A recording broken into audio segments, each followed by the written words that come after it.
Hey everybody, welcome to the J&J Sports Express for week 11 of the 2022 NFL season. I'm your co-host Jeff Cadillac with, as usual, my co-host for the evening, JB Ellis. JB, how you doing tonight? Doing good, doing good. What about you? I'm okay. A little casual tonight. I got my CFL sideline jacket with the Montreal Alouettes. I know you're usually wearing a tie and a shirt, but I said tonight, hey, go different. But There you you know, go. this past weekend, I'll tell you something. Three games that really annoyed me the most because of three big losses and three big leads that went south was the Dallas game. Dallas up 28-14. You see, that was my pick of the week. And That was horrible. Mike McCarthy coming back to Green Bay. He's telling everybody, "I want this game. I want this game." Well, Dak Prescott didn't get the memo. He threw two interceptions that turned into 14 points for Green Bay. He's terrible, and the defense for Dallas, they didn't do the job. I mean, it was a total crap show. Couldn't stop the run. They could They, not yeah, stop the run. they're terrible when it comes to that. They blew that game. I mean, Dallas should have had 28-14 in the fourth quarter. There's no excuses. Buffalo 27-10, shouldn't be losing that game either. Josh Allen, two interceptions, a fumble. I mean, the defense just went south. These things shouldn't be happening. I give Minnesota a lot of credit. They didn't give up. They deserve the win, but Buffalo does not deserve. They deserve to lose that game because the defense totally went south. And the other Yeah. game, Chicago, 28-14 in the fourth quarter. Also, hey, you can't be losing these games. You give up a touch. The defense for Chicago also went south. They give up a touchdown. Then Justin Fields throws a pick six, and then you got a missed extra point. They deserve to lose as well. It's just sloppy football. Three games, ridiculous. It just shouldn't have happened on those three games. But anyway, we got a new slate of games for this weekend, so let's get right to it. First game Sunday, 1 p.m. We're looking at Philly at Indianapolis. Philly's on the road, laying 7.5. How you liking this one, JB? So the one thing that scares me more than anything is the fact that Philly has a loss now. You know, because nobody's going undefeated. Now that they got this loss, they're going to come into Indianapolis. They're going to run all over them. They're going to score. Their defense, which is pretty good, is going to play really good D. Um, Saturday is going to wish he was coaching on Saturday because on Sunday it's going to be ugly. He's about to be 1-1. Matt Ryan not going to be quick enough to avoid the pass rush. He's going to be on the ground often. Taylor is the key to their game this week. He needs to run the ball as often as possible, as much as possible. But I still don't see this any way of being anywhere but a double-digit Philadelphia win, especially after the loss. Well, I think I liked Washington last week plus 11. I think they did what they needed to do in ball control. I was watching that game very closely. They did what they had to do to win, and Philadelphia wasn't prepared for it. Now, if Indianapolis does the same thing this week with ball control, they could win as well. They need to study that film because also Jordan Davis up front, the defensive tackle, he's out. You also got another injury in the game. Dallas Goddard, he's their number one receiver. He's out. Um, Indianapolis, Jeff Saturday, that was a big surprise. If I knew that Matt Ryan was going to be the quarterback last week against Vegas, I would have taken Indianapolis because they swapped out Sam Ellinger at the last minute. They didn't really tell anybody. So I basically picked that game, Vegas laying the points against Sam Ellinger. Not that Vegas has their own problems. But I like Indianapolis in this game at home. I think it was a good thing that Philadelphia did lose because then you start correcting things. A team keeps winning, they think everything's honky-dory until something comes down the road, and then they start really losing. And then they figure they can't understand why. Philadelphia, they showed a few open spots on their team, not really that many. They're a solid team, but they can be beat, and Washington showed it. And I loved Washington on Monday night. Indianapolis here, they need ball control. They need they need Taylor, Robert Taylor. I was going to say Johnny Taylor. Robert Taylor needs to hold on to that ball. They need to control the clock, keep Philadelphia's offense off the field, and they could either make this game close or even possibly win the game. And Jeff Saturday, everybody disagrees about how he was hired and everything, and this is not a show about that. He is the interim coach. He's put the game plan in the hands of the offensive coordinator and the defensive coordinator, and they have a tough task this weekend, but they can get it done on any given Sunday. And I like Indianapolis at home. The game, they're going to be pumped. Philadelphia a few weeks ago, hey, everybody thought they were going to steamroll Houston, and they didn't. So Indianapolis, we'll see what happens, but they could keep it close. Yeah, I mean, I think the loss is a big motivator. I think Philadelphia is going to come back in this one, but we'll see what happens. Next game, big game now because of the Bills faltering and the Dolphins being in first place. It's a big game, the Jets against the Patriots right now. What do you like in this one? I think, you know what? I always think this is a big game no matter what. And I happen to like the Jets in this game, believe it or not. I think the Jets have shown something in the last few weeks. They have really maybe they've turned the corner. They've showed that they can beat. They beat Buffalo. They were close to beating New England. They're coming off a bye. They're going to be very ready to go, well rested. They have a very good tandem in the running backs with Carter and Robinson. I like that. New England, look, we know New England in the last 13 games, they're on a 13-game winning streak against the Jets. In that time, New England is 9-4. But I got to tell you something. I think it happens this weekend. I think the Jets actually beat New England. They ground and pound, and from the words of Rex Ryan. And I like the Jets in this game to upset New England. I had the Jets the first time they met and we spoke about it. I'm going to go back with the same pick.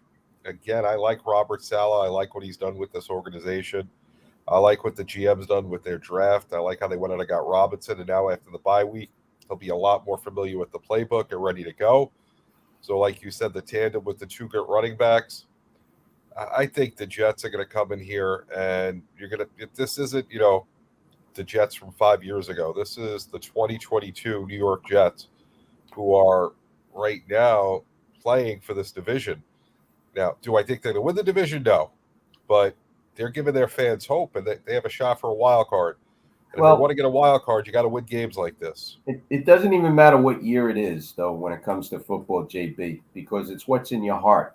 Teams can win, no matter what the year is, the week is, depending on that, how they play. Division games are so much different than games that are out of the division. I stress that completely when I look at these games. The Jets, we all know Bill Belichick's history with the Jets. He hates the Jets. Tom Brady hated the Jets. But Robert Saleh, we'll see. The jury's still out. The season's not over. They got a long way to go. But winning against Buffalo 2 weeks ago, that was a nice win right there. They took on Green Bay. That was a nice win. They're accumulating some nice wins. Now, if he could turn the tide and keep the momentum going, then you got something. Zach Wilson is the key in this game. He cannot turn the ball over. I like New England in their first meeting a few weeks ago when they met, and New England won and covered. Zach Wilson threw 3 interceptions in that game. And that was basically the turning point, because when you threw the interceptions, New England was able to get points off those turnovers. Right. Those are extra possessions in the NFL. Turnovers create more opportunities for the team to score, and that's what happened with New England. They were in control of that game. This week, Zach Wilson cannot turn the ball over. If he doesn't turn the ball over and the New York Jets as a team do not turn the ball over, they have a very good chance of winning this game outright. And I'm not even talking about 3.5 points. I think it's going to be a close game anyway. Jets can't turn the ball over. And the defense has to create some turnovers. They got to stop the run. They can't let New England run all day on the Jets as well. So if they stick to the plan, don't make any mistakes, I like the Jets also in this game to take New England. I'm with you. We got the Jets there. The next game, I'm baffled by this line. So let me explain. Let me start this off, right? So Minnesota destroyed Green Bay. Green Bay beat Dallas. Dallas is going to Minnesota and is favored by a point. And it's Very even moved confusing. around. It might even be 2 points right now, but it's almost like a pick 'em game. This is a fascinating line. I think Minnesota should have got a couple of points. They should be favored by a couple. Based on just looking at that and the fact that they just went up to Buffalo and took care of the Bills. I don't care whether they came back or not. You know, you still a win's a win, and to come back from that many down, that shows you have heart. It shows that you got something special going. They have one loss so far this year. This game is a lot more than just Dallas against Minnesota. There's theoretically right now 4 teams that have a shot to get the number 1 seed. If Dallas wants any shot in the world at having that number 1 seed, they have to win this game. Minnesota, if they lose this game, is 2 losses and they lose the tiebreak in a Philly because they lost to Philly, so they need to win this game. You know, so I like Minnesota here. I think if they watched anything of what Green Bay did, how they ran the ball on Dallas and they used a little bit of misdirection and figure it out, I think Minnesota is going to win. By a touchdown here. Well, Minnesota right now is in a tie with Philadelphia, but Philadelphia has the tiebreaker because they beat Minnesota. So whether or not, moving forward, I think the reason why Dallas is favored in this game is because Minnesota's a lot of their wins have been against teams that, they really haven't done anything. They barely beat Washington the week before Buffalo. They had to come back in that, and they couldn't even get in the end zone on 6 tries from like the 6. Minnesota did come back this past week. We all spoke about it. Everybody's seen it. I think everybody on the planet has seen Justin Jefferson's one-handed grab. That if you're a Buffalo defender in that game, you got 2 hands on the ball. There's no way he should have grabbed that ball with 1 hand over a guy with 2 hands. I'm sorry. It shouldn't happen like that. Justin Jefferson is a great receiver. Don't get me wrong. But what I like in this game is I like the Minnesota run game. I think they're going to run all over Dallas. Dallas has a terrible run defense. They're like number 20th in the league against the run. 29th, actually. They moved down. 29th against the run. They let Green Bay run all over the place. We saw that last week. Dallas is coming off a bad loss. There might be a bounce back for them, but here's also one of the reasons why I like Minnesota over Dallas. This is a little bit payback for Minnesota. Last 2 seasons in 2021 and 2020, Dallas beat Minnesota in Minnesota. So this is 3 straight years they're playing at Minnesota. Minnesota would love nothing more than to win this game. Now there can't be any let up because we all know that they're fighting for first spot in the NFC with Philadelphia. Minnesota, Kirk Cousins, he did, people don't realize he did have a couple of interceptions in the game against Buffalo. And the defense did bail him out, but they did play smart ball. Dalvin Cook had that 81-yard run. I mean, the whole team just didn't let down when they were down 27-10. It shows a lot of heart. And I do like Minnesota in this game. I think Minnesota should be able to run all day on Dallas, without a doubt. I think this is Dalvin Cook's day. I mean, it's set up for him and Madison to have big days, and I think they need them both. They need to run as long as they can run and do, play their game. Kirk Cousins won't get into trouble. He's the kind of guy, he can't carry the team by himself. He's not that kind of quarterback. He needs a dependable run game. He gets a dependable run game from Dalvin Cook and Mr. Madison. They're gonna beat Dallas, nicely. And this really is a huge game for the number 1 seed because Dallas 2 games behind the Eagles in Minnesota. If they win this game, they give the Minnesota the second loss, and the Eagles figure are going to lose a couple of more, I'm sure, throughout the season. So Dallas has to, if they want to have any shot at it, has to win this game. Well, Dak Prescott showed everybody he's a 4th-round draft choice last week. That was a money game. That was a winnable game. It was a must-win game. His 2 turnovers turned into 14 points. He makes bad decisions all the time. He is not a great quarterback. He's overpaid, and I never had faith in him. You put him on the big stage, he loses. That's the way Dak Prescott is. He's not money. He's not somebody you can rely on. If you need a game to win, I would not put him as the quarterback. Fantasy, big deal. So what? Doesn't mean anything. He's got a big bank account, but he can't get the wins you need. So that's a good point. But I mean, I like Minnesota here. Okay. Let's move to the next game. You're talking Sunday night. The Kansas City Chiefs at the Chargers. Kansas City's laying 7. Who do you like, JB? It's a tough game. The Chargers seem to play them well, but the Chargers don't seem right this year. There's something off. Maybe it was when Herbert got hurt earlier in the year and he just never got better. Their receivers are banged up. You know, Eckler's been unbelievable, but Herbert hasn't really had anyone to get the ball to. You know, with the rotating cast of injured receivers, Williams is questionable to come back this week. Who knows what he'll be able to come back? Yeah, who knows what either one will be able to do coming back. I got to go with Kansas City until they prove me wrong. Well, I got to disagree with you on this one. I like the Chargers. I think they do. Sunday night, they lost a game they could have won. They were up 13-3 against the 49ers.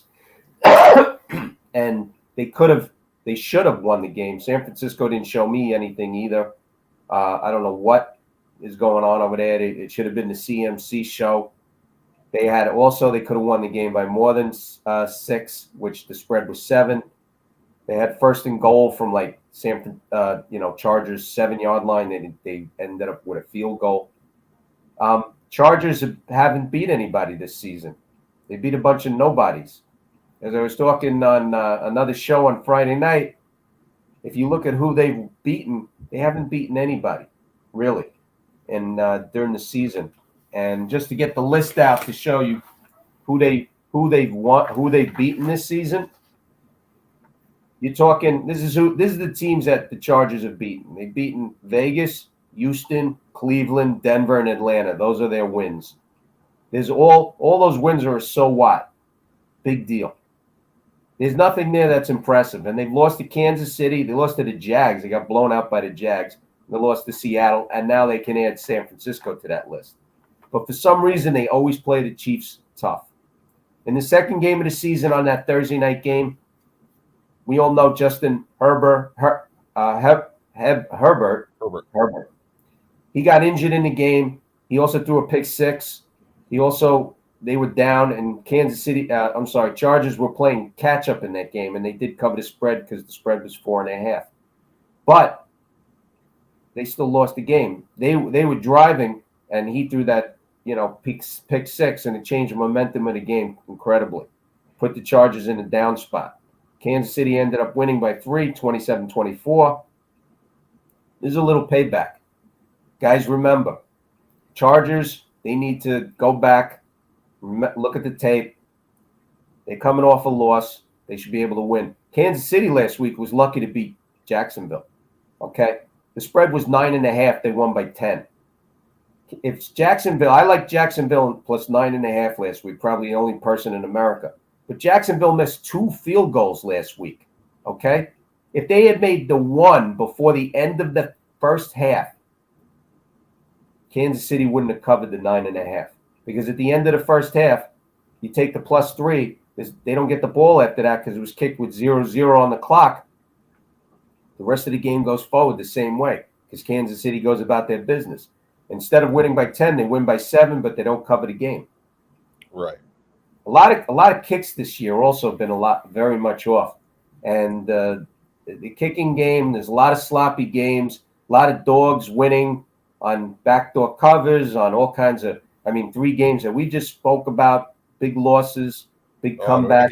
Don't even get me started on those games. You're talking, and here's a couple of stats for you. Kansas City has the number 1 pass offense. Chargers don't have a bad pass defense. They're 13th in the league. That's not too bad. And the Chargers have the number 5th pass offense. Kansas City has the 25th pass defense. So they're going to be throwing the ball. This could be a shootout. I was talking about this game last night with another show, and believe it or not, the over-under on the first game between these two teams was 50 points, and it went to 51. This could either be a shootout again, or it could be a really tight game. You'll know from the beginning of the game. I don't know. I wouldn't touch it on the over-under, but I do like the Chargers getting 7 at home. It seems that the home dogs this year have been kicking butt as well. So, we'll see what happens with this game. But I like the Chargers. You like Kansas City. We'll see what's what. Last but not least, we're going to go to Mexico. Right. And Arizona's the home team here. San Francisco's laying 8 at Arizona. Who are you liking this, JB? So we're going to have some tequila shots. We're going to watch CMC and Debo and everybody else on the San Francisco offense wake up and have their awakening. And the Cardinals are going to fly back to Arizona. Very sad. Hopefully the turf is good. A couple of years ago, the turf was really bad, and they canceled the Monday night game when they went down there. I'm thinking Arizona may wish that the turf is bad so that they don't have to play the game, because I don't see this being a very good game. I like San Francisco by 2 touchdowns, if not more. Their defense is unbelievable. Arizona had a great game last week. Shocking that they just went out there. Nobody expected it. I did. You liked the Rams last week. Listen, it's Arizona. They've underplayed all year, and they go to play the Rams, and they went crazy. Well, let me tell you something. I knew Colt McCoy was he's a decent backup if you throw him in for a game here or there. He knows the playbook. He's done it before. He was with Washington.